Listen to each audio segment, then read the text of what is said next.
Hell, it's Base Trade TV. What do you know? It is game 2, and it's going down on Thunderbird. Welcome back, everybody. If you're just joining the stream, we are in the semifinals for today's Momentum Cup. We still have the other semifinals match of Solar versus Geralt coming up, but we got to finish this one. I've just put 2 points. That's incorrect. It's 1. It's Team Liquid's MaNa. And as put at the bottom right, going to be the Red Zerk player. It's Wendigo's Bly. And we see 2 probes coming out. Now, Bly has... Oh, wait, what? He's going to harvest the mineral field to get there a little bit faster.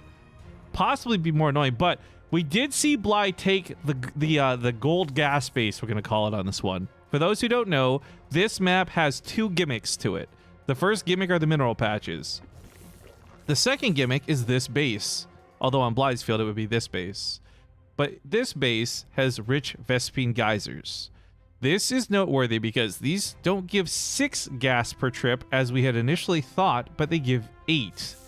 Bly had done this not realizing how much he got last time, and he was floating like 2,000 minerals at or gas at like the 3-minute mark. It was ridiculous.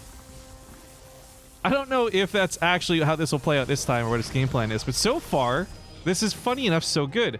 Bly's actually a fucking genius. Can we just talk about one incredibly smart thing Bly just did? I don't know. I'll give you guys a second. Dora the Explorer moment. Did you guys realize what Bly did this game that was so fucking amazing? Holy shit. So he mined this mineral patch, and I was really curious why he did this. I'm like, did he just want to save time getting the drone across the map faster?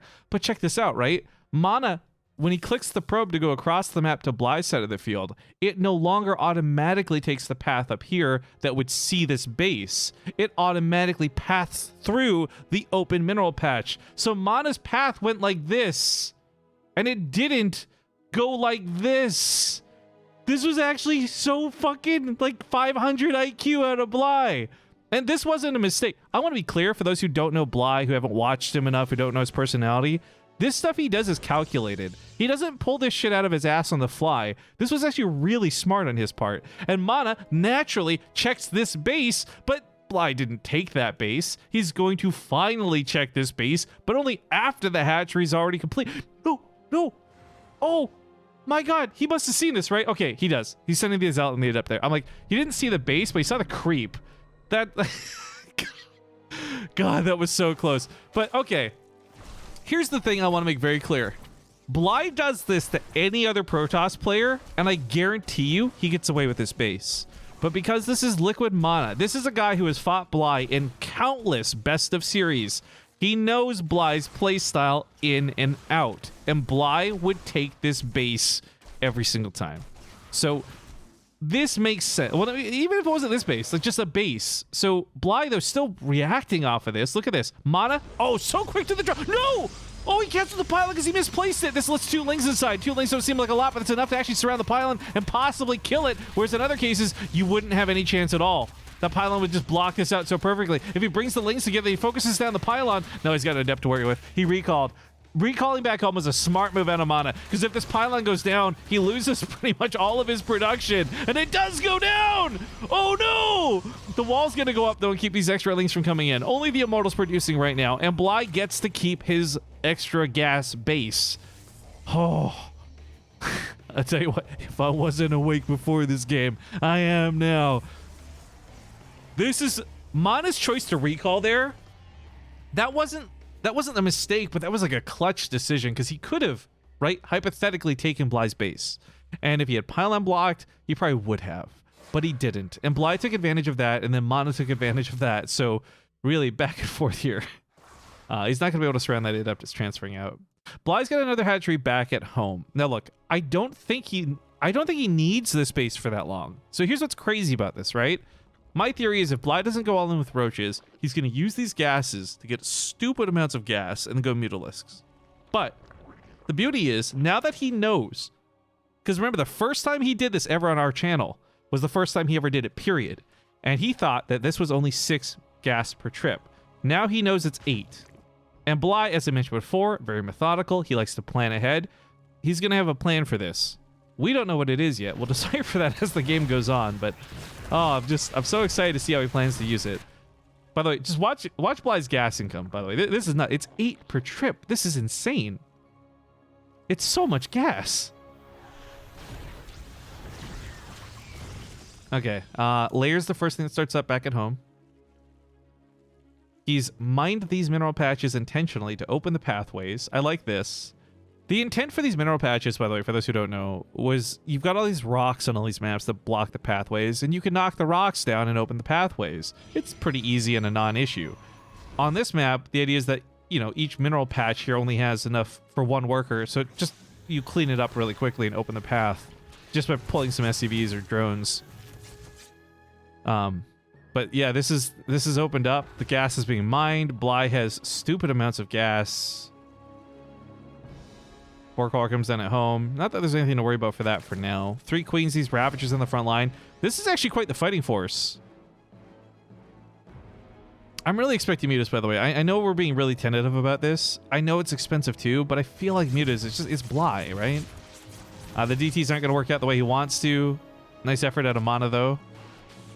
This Overlord, by the way, had gotten full scouting all the way up to the main, to the natural, and almost out of the base if it weren't for that Stalker. Oh, no way. Is he actually get out of the base? Get the fuck out of here.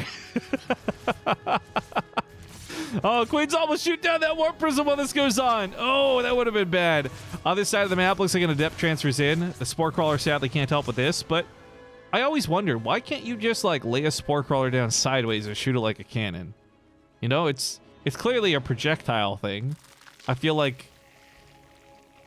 Actually, oh fuck, I've actually seen an image where someone attached this to a Zealot to make it a penis, and it was really disturbing, and that's all I can think about with that visual, so I take it back. I'm glad it cannot shoot horizontally. Does the purple gas have more overall or just mine faster? It's like mineral patches. It doesn't have more minerals, it just mines faster. So again, it's 8 per trip. I believe it's 2,500 per geyser. So maybe a little bit more than a normal gas geyser. But I'd have to check the other ones to see for sure. In fact, I can't click them as the observer. But yeah, the rich gas geysers probably have, I think it's 2,500, but it's more about the rate at which they mine than the amount of gas that they have. Seriously, Bly's gas income individually, separate of his minerals, has just been ridiculous this game. All right, these are Archons in the main base. This is a pretty big deal. Roaches are about to spawn, and maybe he can fight these off. I take it back. He's just... Okay, he's pulling back now. No, then he's going forward again. Okay, I'm not sure what Bly's plans are here. He's a little indecisive with how he wants to handle the situation. But with this many Ravagers, oh my goodness. He's up quite a lot of supply. I thought Mutas, I just assumed it would make the most sense, but... Whoops, excuse me. All this gas has gone towards Ravagers. He still has like 700 in his pocket, so it's not like he can't throw down a Spire and make that tech swap, which might be the weapon of choice. Bly's very much a tech swappy kind of player.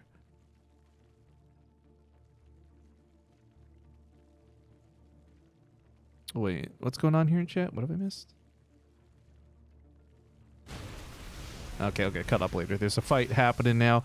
Corrosive Biles do break those initial force fields that were keeping this back. The immortal count here is up to about 5 or 6, which, to be honest, is not that great against Ravagers. They don't deal the bonus damage versus the Ravager, but then again, the Ravager only has 120 health, so, you know, it's still going to die. The barriers from the Immortals are the most valuable thing about them. They can soak a lot of damage. They can absorb a lot of damage. Like a DT had snuck in and killed some of the gas mining drones. Bly pretty much pulling off a gas at this point. I mean, he's so set for gas. And there's that Spire. It is coming down in the main base, and MaNa has not scouted it yet. Ooh, that might be a little painful to deal with later. Obviously, with the investment in Disruptors and Immortals and such, he's not going to have much to shoot up. And that's the key thing about what Bly does with his Muta transition here. If he does it too soon, MaNa prepares with air because he sees it coming from a mile away. If he does it in a sense where suddenly 12 or 15 Mutas come out of nowhere, that little blitz buys you the element of surprise, and maybe that's where Bly gets some good damage done. But regardless of what and how and the order of operations here, guys, just remember, Bly's on his last life. So if whatever he does doesn't work, MaNa moves on to the grand finals, and Bly finishes the day with $20.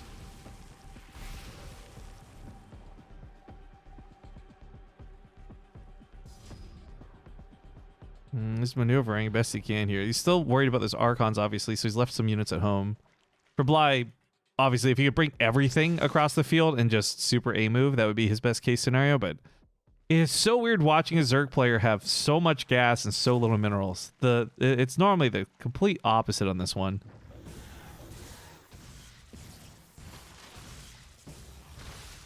All right, these roaches are microing. The Warpin's going to make this a lot worse to deal with. The run by in the natural is deflected. Bly is turned around to come home now. He says, oh shit, that's a little bit more than I was ready to deal with. The Mutas coming out can't deal with the Archons, but they can deal with the Warp Prism if they get to chase it down. If you stop that Warp Prism, you stop the Archons. So the Mutas have a very important job to pull off here. Oh, the recall goes in. This is the opportunity to go in for the snipe. I don't know if he doesn't kill the Warp Prism, but he had already started sending his units back across the field. So that's the Ravagers over here ready and poised to go for another attack. The Mutas likely go to the back line. I don't think they'll be here poking the Immortals, but the funny thing is there's no anti-air with this, but a couple of sentries. So while MaNa prepares for Bly to do a run into the main base with the Mutas, Bly might actually be better just attacking the front line and diving those sentries, for example. Oh, no. Yeah, it's too many Stalkers to deal with. I just realized Bly has so much creep spread over MaNa's side of the map. If for Protoss, cleaning up that creep spread's not going to be the worst thing in the world. Oh, did anyone else feel that? There was like a little blip there. Hopefully nothing broke. But he's got creep spread all over these bases. So MaNa, let's say he does find an army fight and pushes back Bly for a bit. He still can't expand really easily. He's going to be stuck on 3 bases, which for Protoss, not the end of the world, let's be honest.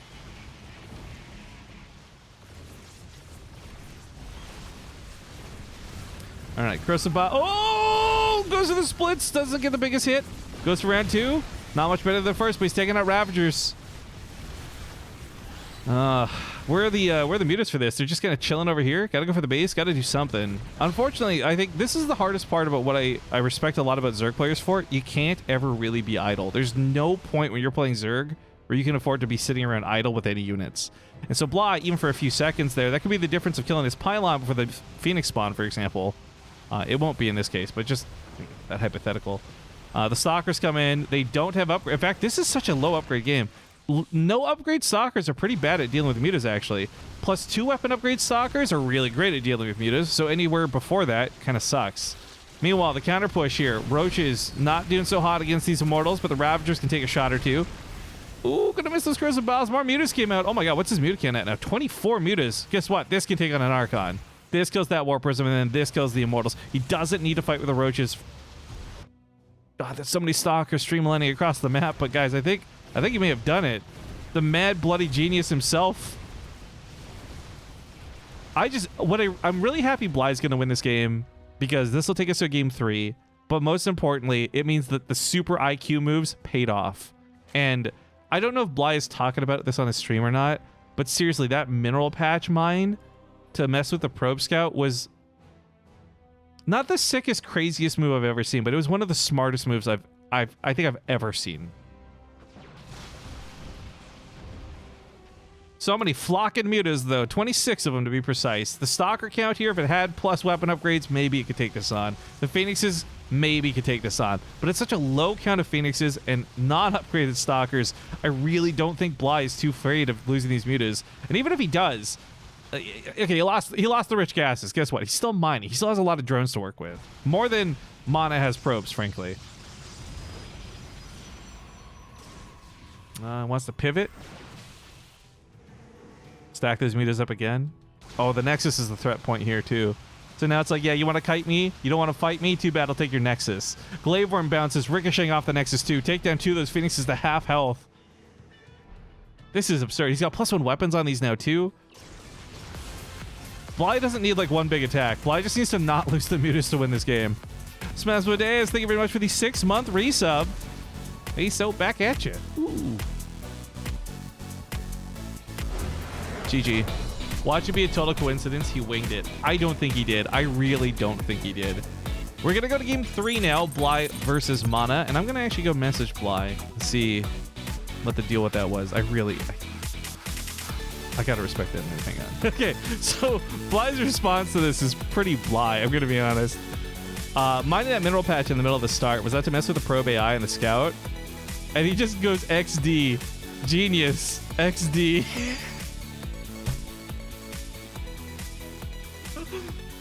I really liked that move, dude. That was super smart.